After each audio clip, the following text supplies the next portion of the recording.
There is a consensus among scholars today, regardless of whether one is conservative or liberal, that the word almâ means only young girl or perhaps young woman and does not necessarily entail virginity. 4 arguments are used to support this view. Number 1, an argument based on etymology. Number 2, an argument that there already exists in Hebrew a word for virgin. So we have the word betula, which means virgin. So why should we need another word? Number 3, an argument that assumes that the word almâ in Proverbs 30:19 refers to a girl who is not a virgin. So there are 3 things, 4 that I do not understand, and the way of a snake on a rock, the way of a ship in the water, and so on, and the way of a man with a maid is how it's usually translated. So it doesn't seem that she's a virgin there. And then fourthly, and someone asked this question already, there's an argument from Jewish tradition, both ancient and solid, that does not permit an equation between almâ and parthenos, the Greek word for virgin. So we already saw the Jewish revisers of the Septuagint used the word ne'anis, which means young woman. So they did not use the word parthenos in their correction of the Septuagint. This consensus has been challenged recently in a monograph by Christophe Rico, which in fact presents the first comprehensive and exhaustive research done on the basis of modern linguistic semantic principles.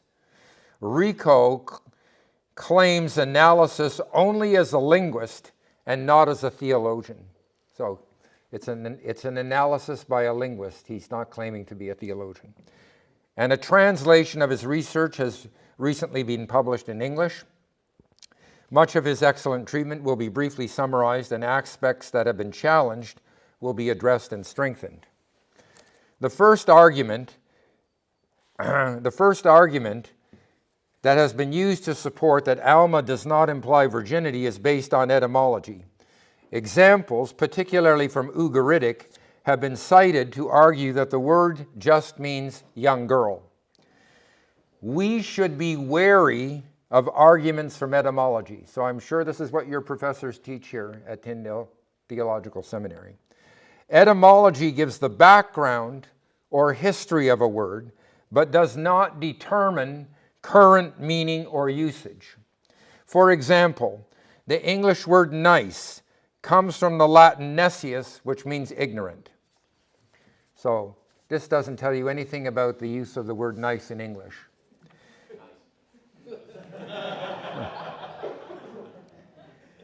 And napkin in Australian English means diaper. So that's not what it means in the USA. So words in cognate or related languages do not always carry the same meaning or usage. Rico's analysis, particularly of Ugaritic, shows that the argument of the consensus in etymology is faulty. The Ugaritic word na'art, which is equivalent to na'ara in Hebrew, is standard in profane contexts, while the word galamt, this is a ghayin. Ugaritic has not only an ayin, but a ghayin. You can get a sore throat trying that. The word galamt is standard in religious contexts. So the word galamt is actually related to the Hebrew word almâ, okay? In case you didn't know this, the letter ayin in biblical Hebrew stands for 2 different sounds, the ayin and the ghayin. And we know that they were differentiated because of the names that are translated in the Greek Pentateuch. So some names, like the name Balaam, they just use an alpha for the ion, and some names like Gomorrah, they use a gamma. So they were actually two different sounds, and this distinction was lost by the time of Jesus. We'll see where that comes in later on. Moreover, the pair galamt is better attested in Ugaritic than the pair elam, almâ in Hebrew. Finally, the pair na'ar, young man, na'ara, young woman, is standard in Hebrew, but the corresponding pair in Ugaritic is much less so. Therefore, what we see is that the usage in Ugaritic is different from the usage in Hebrew, and the argument against almâ meaning young virgin from etymology is weak. The second argument that has been given as an inadequate reason for thinking that almâ cannot also mean virgin relates to the word betulah. The fact that there is already a word in Hebrew for virgin, however, is an inadequate reason for thinking that almâ cannot also mean virgin. Study of usage shows that the word betulah indicates a virgin regardless of age. Like that movie, The 40-Year-Old Virgin. I haven't seen it. Whereas the word almâ denotes specifically a young virgin. Now look at the cross-linguistic evidence. So if we look at Indo-European and other languages, Russian, classical English, so I'm talking about the English of 1600, classical French, classical Spanish, Catalan, Italian, classical Italian, and even Japanese, all of these languages have three words. They have a word for girl, they have a word for virgin regardless of age, and they have a word that specifically means young virgin. So the argument that we already have a word meaning virgin, we don't need another word that means virgin, is totally wrong when we look at the cross-linguistic evidence. And this is not only true in the Indo-European languages, but it's also true in Arabic. So Arabic has a word for young girl, a word for virgin, and a word for young virgin. And that was important in Islam. Yeah, so you'll see that. And then Hebrew could have exactly the same situation. So this argument is a false argument. It doesn't stand up to linguistic scrutiny. Before examining the third argument, it may be useful to cite the criticism of Professor Williamson so that we have his arguments in mind.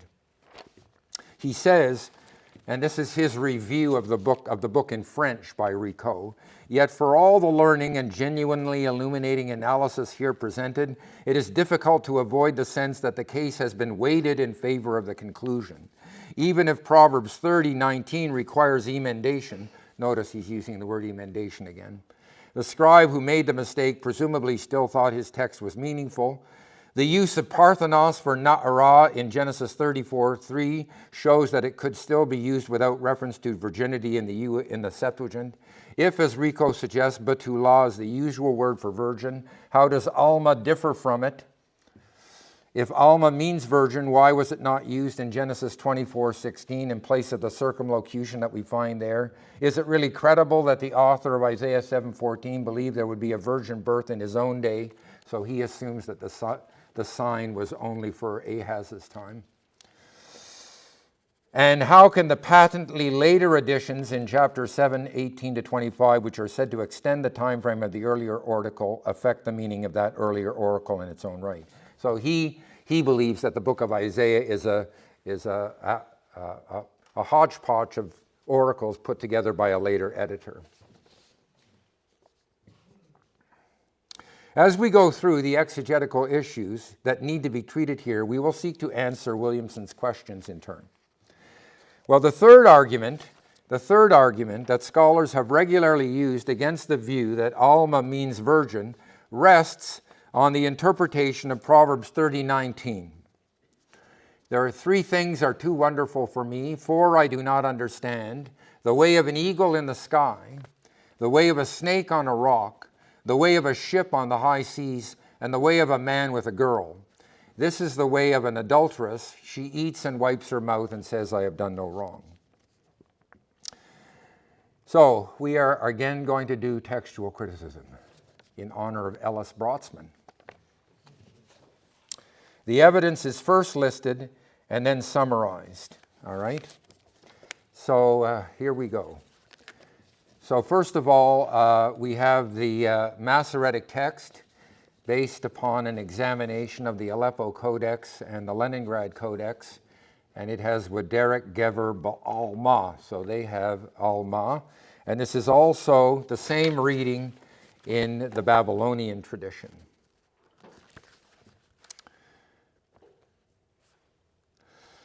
Let's see, I don't know if we need, which slide, I don't know what slide this is here. I have to figure out where I am because I'm lost. 51, all right.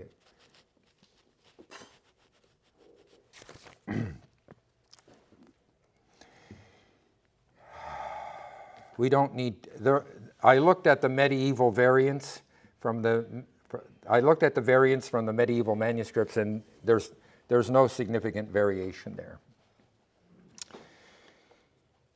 The Dead Sea Scrolls, there are no Dead Sea Scrolls with this verse, unfortunately. The Septuagint has, and the ways of a man in youth. Okay, so this is different. And I don't think I'm going to go through all the details. So the word alumim occurs 4 times. In Isaiah 54:4, it's Boshet alumaic is rendered by Iskunain Ionion, so he's interpreting the alumim from olam, eternal. He's reading it from that root. For Psalm 89:46, Yumei alumeka, the days of his youth, the Septuagint has tu kranu autu, also based on the word olam. So sometimes the Septuagint, they didn't make a very good translation because they only knew the meanings in later Hebrew. They didn't know the meanings in earlier Hebrew. Job 20, verse 11, has a kathiv kare problem, but it uses the word ne'atetos autu, his youth. So there's a clear example of a translator understanding the word alumim to mean youth. And in 33:25, Limei alumao, the Septuagint has a completely free translation. So it was like the New Living Bible or something like that. So it's not a literal translation. Conversely, if we look at ne'ates, if we look at the Greek word for youth in Septuagint, Proverbs, it shows that we have the word ne'atetos for ne'ureka in chapter 2, verse 17, and we have with a woman from your youth in 5:18, and we have en ne'ateti in youth in 30:19. So there's no the Septuagint doesn't have a pronoun. It doesn't say in his youth. It just says in youth. But the lack of a pronoun in Greek would not mean that it was not in his parent text. So the best suggestion, I don't know, I guess I don't have it here. The best suggestion for the Hebrew parent text behind the Septuagint is b'alumau. So it would end with yod wow instead of hey. And if you want to know where I'm going, it's very easy to confuse yod wow with hey.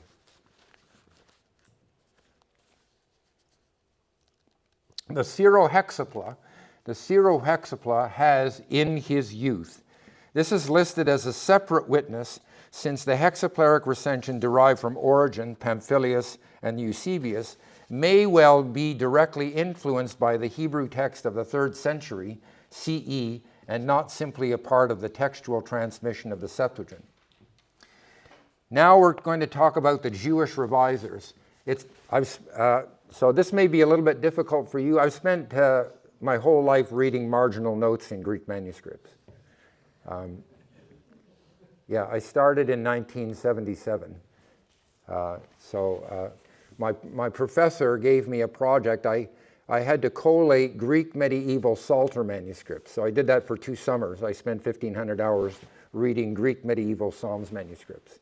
So I've had a lot of experience in this. What you have in the margin is it says Theodotion, Hadon, so that's the word for way. The alpha stands for Aquila, Hadon, way. And then we have a sigma standing for Symmachus, Enidi. So what would be the point of these marginal notes in manuscripts, recording Hadon as Aquila and Theodotion's rendering of the text, but Enidi as that of Symmachus? What they're trying to tell you is that for Derek, the Septuagint has the plural. Did you see that? The Septuagint has hadus. So what this marginal note is telling you is that Aquila and Theodotion are reading Hadon instead of hadus.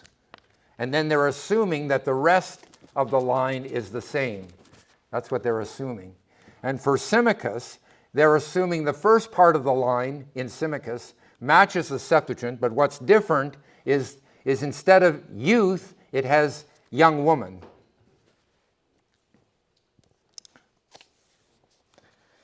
So they only cite the word that differs from the Septuagint. Now we're going to talk about Quinta, which was another revision of the Septuagint that was discovered by Origen.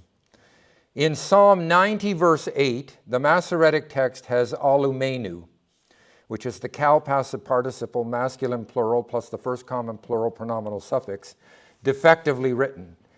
There are many Kennecott manuscripts that have the yod.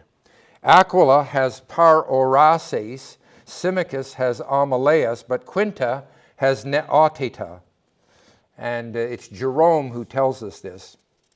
I'm going to skip this, but in my paper I cite Jerome in Latin and English.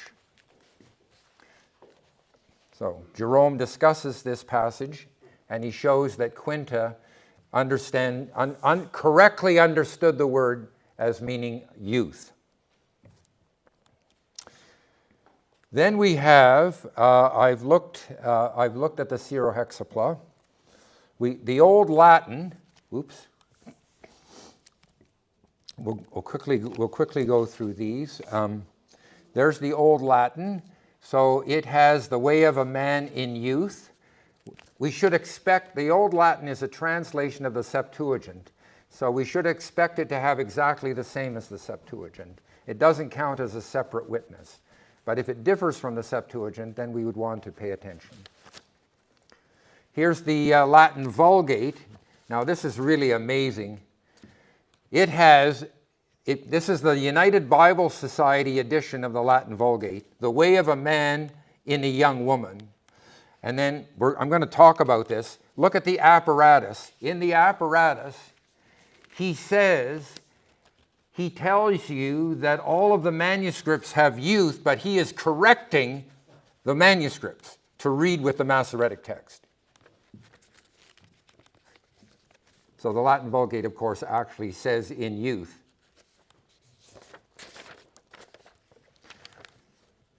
There's the San Girolamo edition, which has more information than the United Bible Society edition. The way of a man in youth. There are some odd readings in the first 2 manuscripts. Stephanus reads with the Hebrew. One manuscript, there are 2 manuscripts where the word isn't complete, but a lot of manuscripts have the pronoun his youth. Whoops.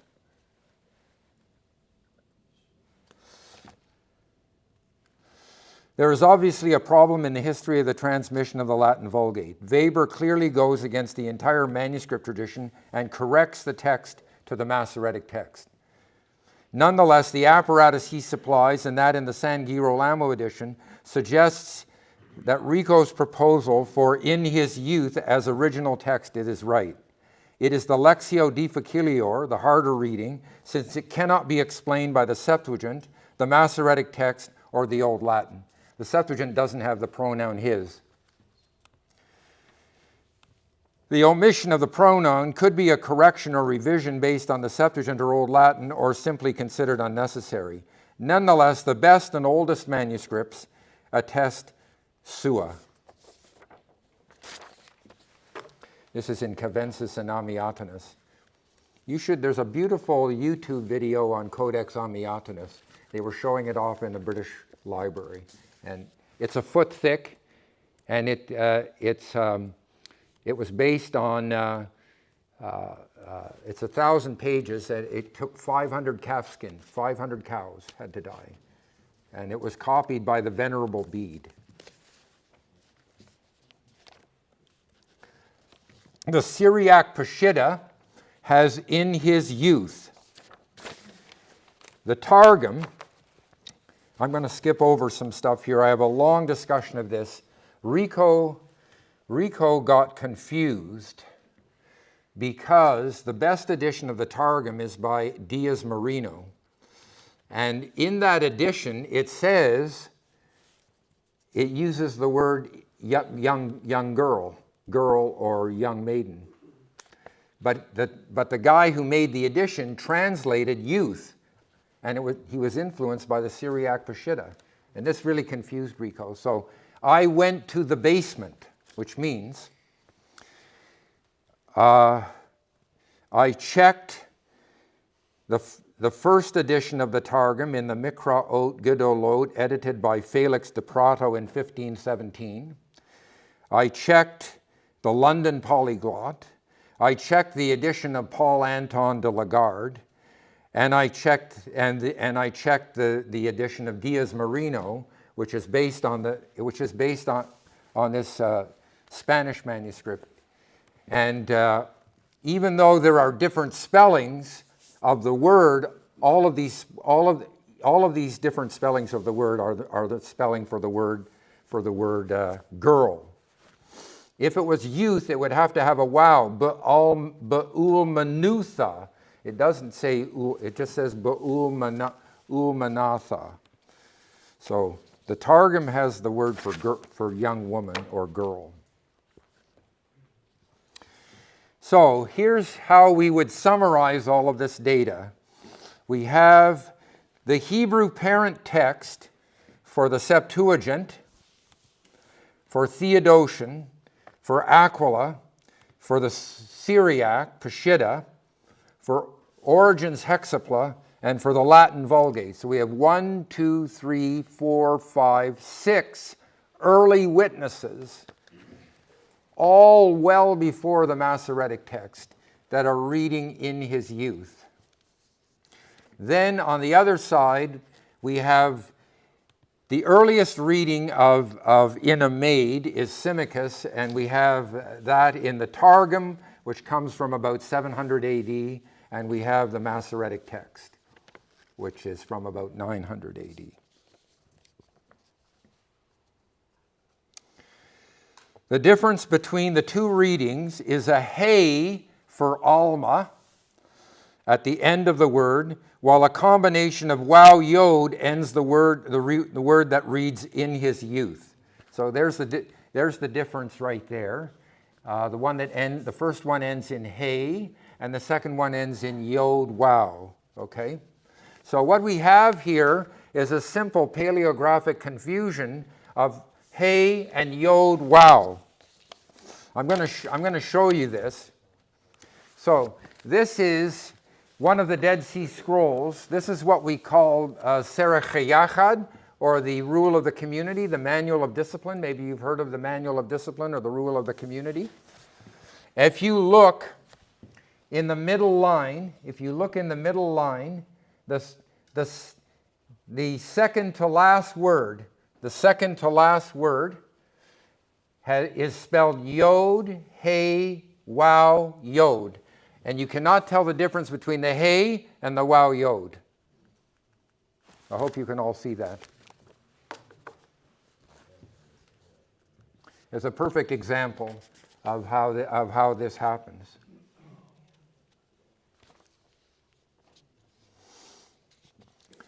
Williamson noted in his review, even if Proverbs 30 requires emendation, the scribe who made the mistake presumably still thought his text was meaningful. This is hardly a reasonable statement.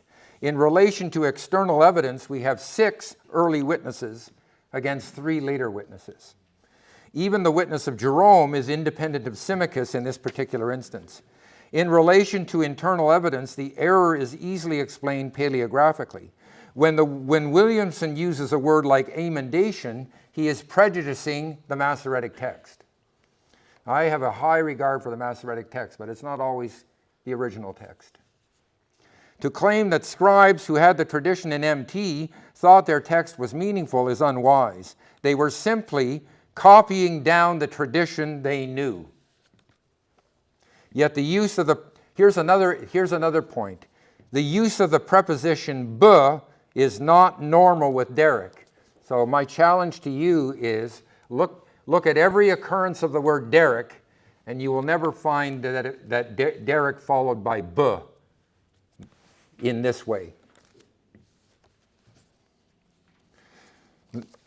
And moreover, the clause breaks this interpretation, violates the context, because what he's saying, there are 3 things I don't understand, 4 that are too marvelous.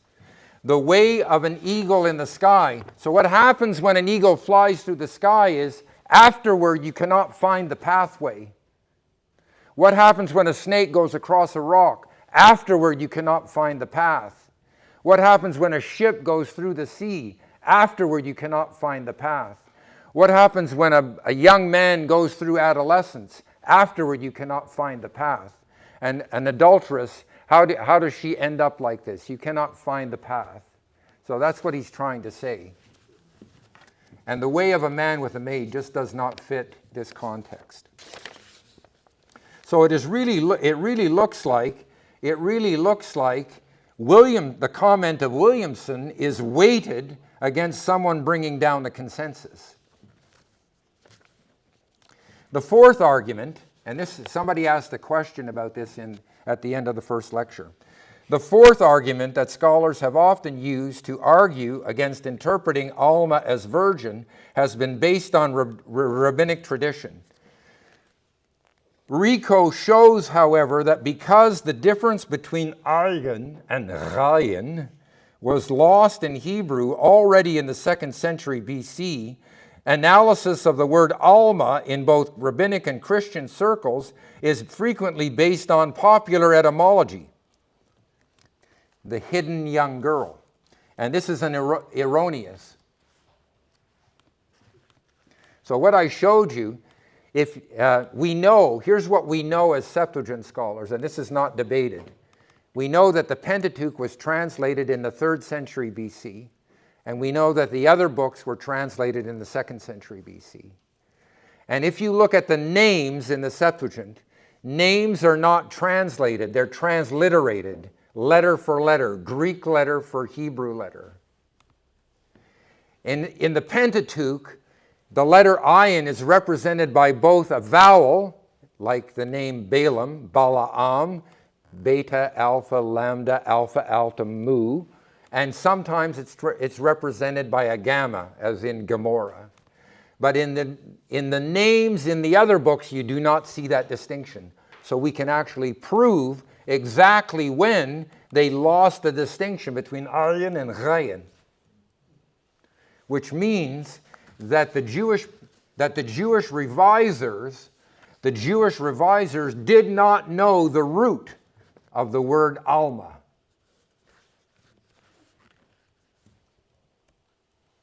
Here are some examples of false etymology. So we have this word crayfish or crawfish, which comes from French, crévi or écrivi. So it has nothing to do with the word fish at all. Okay? So if you have an English speaker and you say, what's the origin of this word? They're going to use their knowledge of the language to try and figure it out. But that knowledge may be lost centuries ago. A chaise lounge has nothing to do with lounging. It comes from French, chaise longue, a long chair. So these are examples of what we call folk etymologies, where the knowledge of where this word comes from has been lost for a long time, and people make guesses based on their knowledge. And that's what the Jewish revisers were doing. And if you want to, there's an appendix in this book where we go through all the Jewish medieval commentaries. So there's no stone unturned. He examines every Jewish commentator from before the time of Jesus up to, let's say, the year 1700. There are some Jewish interpreters who did interpret almâ to mean virgin. But many of them interpret the interpretation where they say it means young girl is based on a false etymology. Okay, I'm going to make a few more. I'm going to talk about two occurrences that are difficult. We have the Song of Solomon 6:8. There are 60 queens, 80 concubines, and almâ without number. The girls saw her and glorified her. The queens and the concubines celebrated her. So it's usually, people like to say, well, here's proof that an almâ isn't a virgin, because she's in the king's harem. But this is a false interpretation. You notice in the first one, there you have queens, concubines, and almôs. That's A, B, C. Then he takes them up. The girls saw her and glorified her, the queens and the concubines. So what is equivalent to almôs in the first part is girls, the daughters.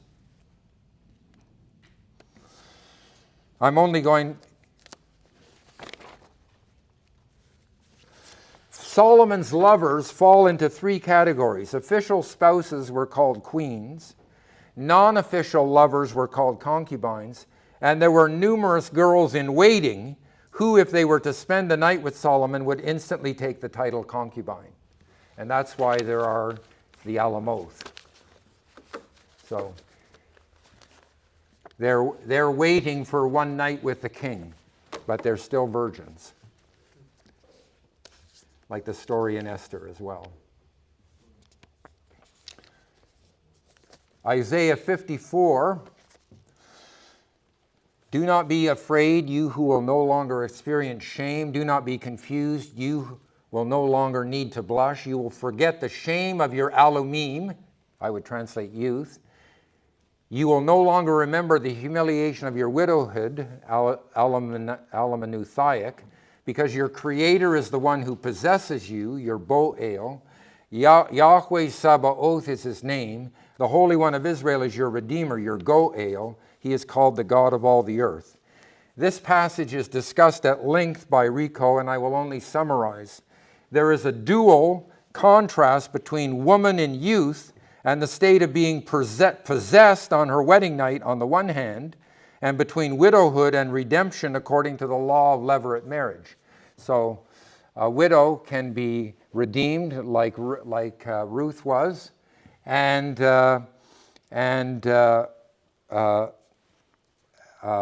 someone in their youth could be married, Boel. In each case, it is clear that a woman who is without children now has the possibility of children. And so the word alumim, which is an abstract noun corresponding to alma, refers to a female youth where the female is clearly a young virgin. So this, you can look at the book by Rico. This shows you all of the occurrences of alma, the Greek translation, the parallel words. In 3 cases, virginity is required by the context. In 2 cases, virginity is suggested by the context. And in 2 cases, virginity is compatible with the context, but not necessarily suggested or required. And Proverbs 30, verse 19 is not one of the evidences. Okay, the function of the article. W. Houston, in his review of Rico in French, argues that the prophecy cannot refer to the distant future because the use of the article implies that she is a person known to at least one person present, possibly a girl betrothed to Ahaz. The Septuagint translator may have understood it in this way, but Houston's analysis of the article is incorrect.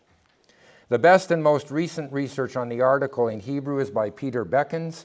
He notes that definiteness is most closely related to identifiability, which can be defined as the ability of the audience to identify the referent of a nominal. Following the reasoning of Houston, since the audience is the house of David and not Ahaz in particular, the almâ should be identifiable to anyone in the dynasty of David. We can probably be more precise about the use of the article, however. In the description of usage laid out by Beckens, a couple of categories are more suitable. Beckens states that the definite article may also be associated more strongly with uniqueness than identifiability in cases where a referent is hypothetical, potential, or in the future. For instance, in several places in Deuteronomy, Moses refers to the place which Yahweh your God shall choose. This is one possibility for Isaiah 7:14. Another is the generic use of the article where an individual is singled out as representative of their class. Thus, a young virgin will conceive. So the criticism of Houston is not a problem for Rico's interpretation. Now we're going to look at the meaning of the verb in verse 6 and 16. Two verbs are crucial for our understanding of the entire passage from 7:1 to 25. They are nukitsena in verse 6 and kats in verse 16. In the first instance, the case is one of four verbs of actions proposed against Ahaz of Judah by the Syro-Ephraimite coalition. In the second instance, in verse 16, the subject is Ahaz. And I just show how these are translated in the ESV. Yahweh, through his prophet Isaiah, is accusing Ahaz of doing something. It is likely that there is a play on words here, or that the two instances are connected in a literary manner, just like the two examples of Aman. If you do not believe, you will not stand.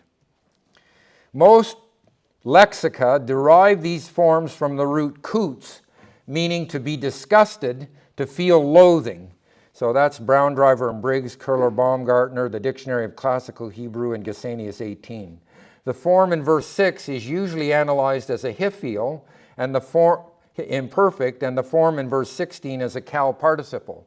The lexica also argue that the meaning be in dread or frighten, terrify, is an appropriate secondary sense for these two texts. And we see the ESV following this.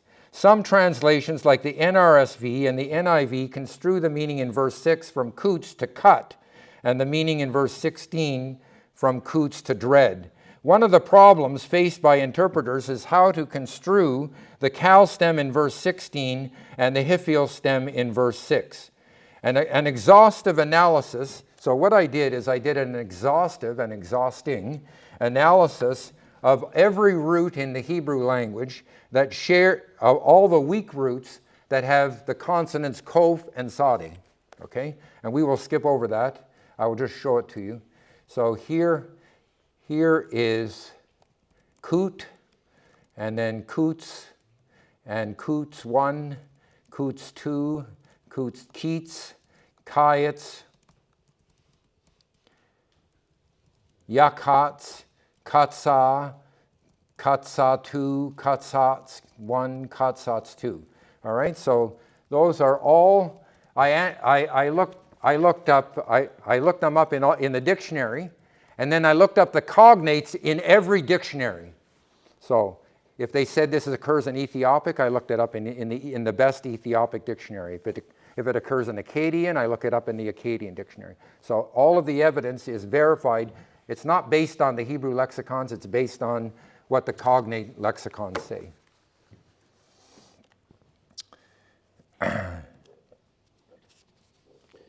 I think the best meaning Probably the root is keets, kof, yod, tzade, as we find it in Old South Arabic.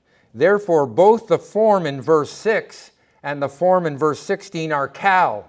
So we don't have to assume that one is hifil and that one is kal. And the meaning cut, or better break, or split, or tear apart, demolish, destroy is the best meaning. This resolves the problem of a form in the hifil that is apparently not causative. As some lexicographers have already realized, this meaning fits better in verse 6. It also fits better in verse 16, as Zorel recognized in his lexicon, depending on how we render the relative sentence. The forms of the verbs in 6 and 16 indicate a biconsonantal root, so let's skip that. Quickly go over all of that and get to the end, get to the meaning here. So this is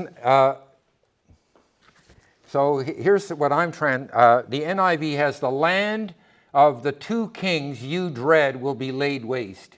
The ESV says the land whose two kings you dread will be deserted. I'm proposing the translation, the land which you are tearing apart. So Isaiah is saying you are destroying the land and it will be deserted by her two kings. Notice the pronoun, her two kings. The feminine pronoun has to refer to the land because eretz is feminine in Hebrew. So it's the land has two kings.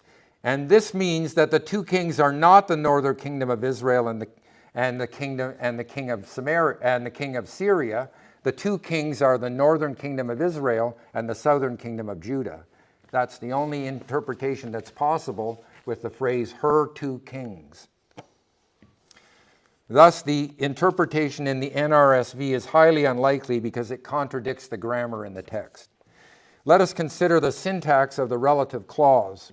First, there are no specific rules about the actual clause inside a relative clause, except that the clause itself must be grammatical. Second, if the verb inside the relative clause is bivalent, then there must be one either overtly or covertly.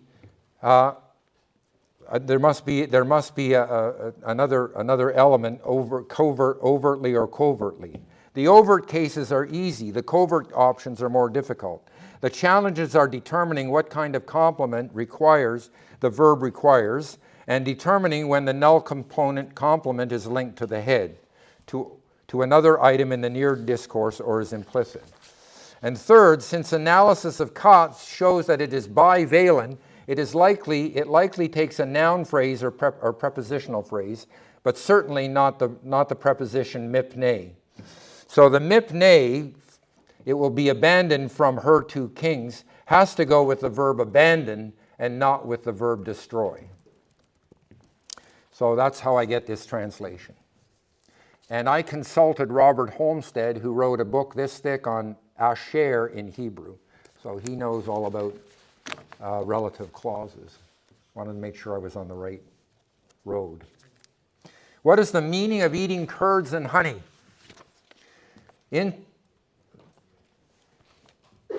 Insufficient thought has been given by interpreters to the statement that the child born to the virgin will eat curds and honey by the time he knows how to refuse the evil and choose the good. First, refusing evil and choosing good is connected to the knowledge of good and evil in Genesis 2:9-16. It refers to making moral choices on one's own and refers to the age of accountability. In biblical culture, this is around 13 years old, the time of one's bar mitzvah. And the best explanation is given by Noga HaReuveni. Curds come from pastoralists, those who herd goats, sheep, and cows. Honey comes from bees and refers to forests as opposed to cultivated land because honeybees flourished in the wild. In Canaan, there was always a struggle about the use of land. Pastoralists who grazed goats, sheep, and cows would look for uncultivated areas for pasturage. Farmers, on the other hand, were terracing the hillsides and turning areas that grew wild into cultivated fields and vineyards. Isaiah is saying that the land will be so devastated by the Assyrians that there will be few farmers and cultivated fields would become areas left to grow wild. This would allow bees and pastoralists more territory. So eating curds and honey is not a statement about blessing, it's a sign of devastation and exile. And that's exactly what happened.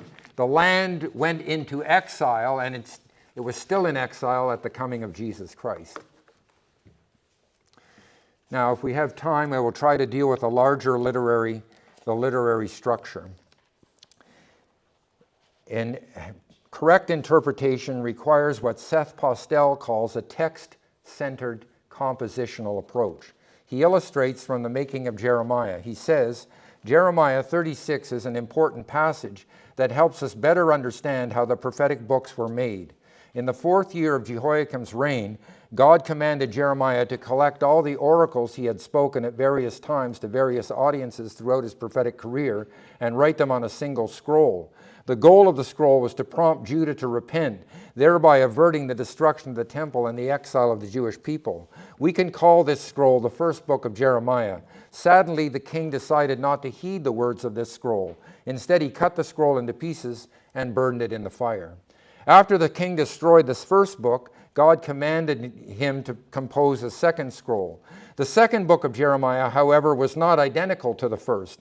Not only did it have additional words, but it also had a different purpose. Whereas the first book was intended to persuade Judah to repent, this second book was a declaration of judgment since the king had destroyed the first. It is crucial to realize that the same oracles had different meanings or purposes in their respective books, each with its own literary strategy. The canonical book of Jeremiah represents yet another edition of the book of Jeremiah. Not only does the canonical book of Jeremiah contain the oracles preached by Jeremiah before making the second scroll, but it also adds more oracles preached by Jeremiah after that time. For instance, Jeremiah 29 includes a letter Jeremiah sent to a group of Jewish exiles in Babylon sometime after 597 BC. The content of the letter is quite encouraging, in assuring those in exile of God's plans for welfare and not calamity to give you a future and a hope.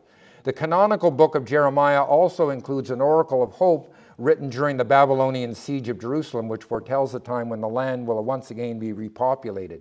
Likewise, the canonical book includes an account of Jeremiah being dragged to Egypt after the destruction of the temple, and an account of Jehoiachin's release from prison 37 years after the exile. The opening verses of the book, in fact, take Israel's exile as an accomplished fact because of their repeated failure to heed Jeremiah's calls for repentance. Why are these details important? Because we have evidence of the existence of at least 3 books of Jeremiah, each presumably containing identical words and oracles preached by Jeremiah throughout his career. Yet each of the 3 books uses the same oracles for different purposes. The first urges the people to keep the stipulations of the Mosaic covenant. The second pronounces judgment on Israel for breaking stipulations of the Mosaic covenant. The canonical book serves yet another purpose. Jeremiah's repeatedly unheeded calls to Israel to keep the Mosaic covenant now function as the rationale for the eschatology of the canonical book. The goal is no longer to call us back to the Mosaic covenant, nor is it to declare certain judgment. The goal of canonical Jeremiah is to give the exiles hope in a new covenant and the coming Messiah. Canonical Jeremiah is an eschatological book. And he illustrates that from chapter 17. I'm going to skip over this.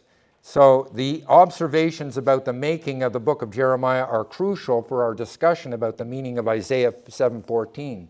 Regardless of how Ahaz may have understood Isaiah's words, the prophecy of Emmanuel is now part of a larger literary unit that is overtly eschatological.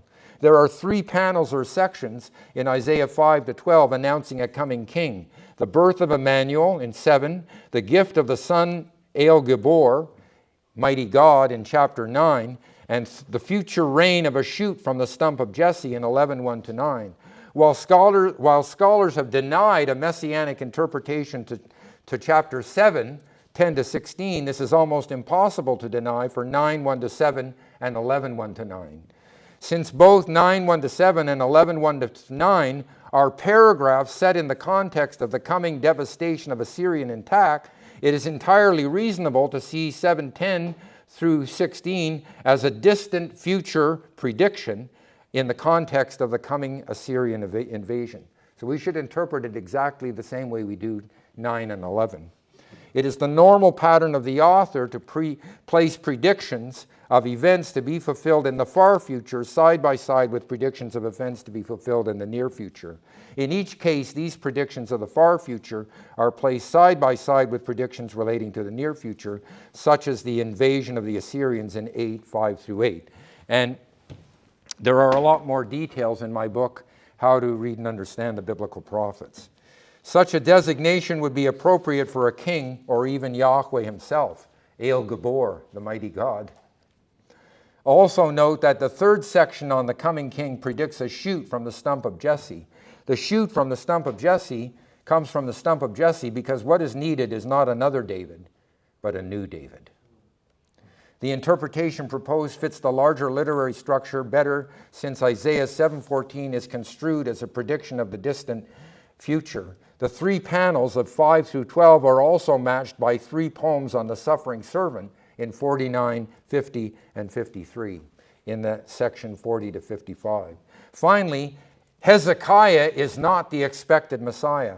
Although he puts his trust in Yahweh and the angel of Yahweh destroys 185,000 Assyrian soldiers in chapter 37, the placement of chapter 39 shows him ready to put his trust in Babylon to save Judah. This is absolutely clear because of the parallels drawn by Isaiah between bad King Ahaz and good King Hezekiah, as noted by Wong. He says both narratives describe a threat to Jerusalem by an invading army. In both narratives, someone is standing at the conduit of the upper pool on the highway to the fuller's field. Did you know that? That long phrase, the conduit of the upper pool on the highway to the fuller's field, occurs twice. It occurs here in chapter 7 and in chapter 36. The author wants you to be comparing Ahaz and Hezekiah. In both narratives, Isaiah tells the king not to fear the invading army. In both narratives, the king is offered a sign to confirm God's promise of deliverance. Finally, both narratives end with the threat of a coming foreign power, Assyria or Babylon, because of the king's unfaithfulness. There is a coming king, and he is much better and greater than either bad King Ahaz or good King Hezekiah. That is Isaiah's message. Let us return to the critique, where I'm almost done here, to the criticisms of Williamson. Genesis 24:16 and 34:3 in the Septuagint hardly constitutes evidence damaging to Rico's thesis. In chapter 24, the translator was concerned to communicate that the Na'arah was a virgin, so he employed Parthenos consistently for Na'arah. This caused a problem in verse 16 where the word Betula also occurred, and he had to employ the same equivalent in Greek. The translator had the same view of Dinah, and so made sure his audience understood she was a virgin by rendering Na'arah by Parthenos. This is nothing more than interpretation on the part of the translator, and not determinative at all for distinguishing the fields of semantic usage for Na'arah, almâ, and Betula. So Williamson's comment concerning Na'arah rendered by Parthenos is misplaced, since both of these are simply contextual renderings rather than standalone equivalents. Remember, I'm a Septuagint scholar, and Williamson is not. The context in each case refers to an unmarried girl and indicates a young virgin. Rico is the first person to employ the semantic theory of modern linguistics to the study of almâ. His charts showing the usage of 3 terms in both some Indo-European languages and Semitic languages gives more attention and detail to the importance of opposition between semantic fields than any previous scholar. The evidence raised by Williamson does not call Rico's clarification into question. Williamson's query, is it really credible that the author of Isaiah 7:14 believed there would be a virgin birth in his own day, is shown by the analysis here to be irrelevant. The sign was not just for Ahaz, it was for the whole house of David. And in every generation they could ask the question, is this the king? Williamson's final query, how can the patently later additions, which are said to extend the time frame, affect the meaning of the earlier oracle? This query simply reveals Williamson's own presuppositions about the composition of the text. His analysis is derived from the fact that his approach to the text comes from the period of the Enlightenment, where modern and Western methods of literary study were applied to ancient and Eastern texts. This yields the atomistic approach we see in his ICC commentary, where there are brilliant and extended discussion on points of lexicology, syntax, and textual history. But the approach fails at the level of literary analysis and structure because it does not first begin by asking, what were the Hebrews' own rules for telling stories and writing literature? I have discussed the character of the author and the literary macrostructures and shown how Isaiah combines distant future and immediate future in one panoramic portrayal. So the statement that 7:18 to 25 are patently later additions requires reconsideration. Conclusion, we're all waiting for the conclusion. Careful analysis to the pronouns and person of verbs reveals for and to whom the sign is given. Analysis of the textual transmission of Wukara in Isaiah 7:14, along with lexical analysis of Keats and the syntax in Isaiah 7:16, gives stronger support for the analysis of almâ by Rico. The textual transmission of Proverbs 30:19 has been clarified further. In the larger structure of Isaiah, we see a switching back and forth between promises for the distant future and promises for the near future. The exegesis points to interpretation of Isaiah 7:14 as a direct prediction of a distant future. Let me just quote here from my colleague Stephen Wellham, commenting on Matthew. In this redemptive covenantal context, Matthew emphasizes the work of God through the Holy Spirit in the conception of Christ. Joseph and Mary were engaged, and before they came together, Mary was found to be pregnant. This text stresses that Mary became pregnant without sexual intercourse. Verses 24 to 25 make the same point. Joseph took his wife, but knew her not till she had given birth to a son. When Joseph discovers Mary is pregnant, his reaction is quite normal. He has resolved to divorce her since he assumed that she had been unfaithful to him. But an angel of the Lord appeared to him and explained the conception of Jesus in divine and Davidic terms. That which is conceived in Mary is from the Holy Spirit, and you shall call his name Jesus, for he will save his people from their sins. In other words, God himself works supernaturally to conceive in Mary the human nature of the eternal Son, such that as a man he would take up the Davidic messianic vocation of saving the people of God. Anyone steeped in the Old Testament would immediately recognize two important points: the stress on the agency of the Holy Spirit tied to the expectation of the coming Messiah and Messianic age, and the fact that this child would save his people from their sins, according to the new covenant promise of Jeremiah 31. The angel's announcement and the virginal conception are interpreted within the promised plan of God, according to which God's long-awaited king and kingdom are now at hand. And citing Isaiah 7:14, Matthew confirms that we should interpret the conception and birth of Christ in terms of God himself coming in the flesh to be with his people through their deliverance. All this took place to fulfill what the Lord had spoken by the prophet: "Behold, the virgin shall conceive and bear a son, and they will call his name Emmanuel." Thank you.